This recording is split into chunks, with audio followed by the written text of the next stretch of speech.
আয়াত 13।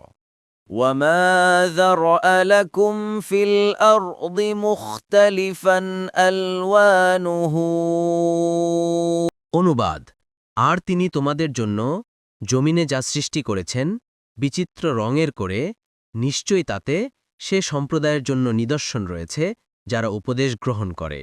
1 তাফসীর 1 নং ফুটনোটের বিবরণ। আসমানের বিভিন্ন চিহ্ন ও নিদর্শনাবলীর প্রতি দৃষ্টি দেওয়ার আহ্বান জানানোর পর এখানে মাটিতে যে আশ্চর্যজনক বিষয়াদি ও বিভিন্ন বস্তু রয়েছে, যেমন জীবজন্তু, খনিজ সম্পদ, উদ্ভিদরাজি ও নিশ্চুল রং বেরঙের ও বিভিন্ন প্রকৃতির সৃষ্টিসমূহ রয়েছে, সেগুলোর যে উপকারসমূহ ও বৈশিষ্ট্যসমূহ রয়েছে, এর মধ্যে অবশ্যই তাদের জন্য প্রমাণ রয়েছে যারা উপদেশ গ্রহণ করে, যারা আল্লাহর নিয়ামতসমূহ স্মরণ করে ও কৃতজ্ঞতা প্রকাশ করতে চায়। ইবনে কাসির।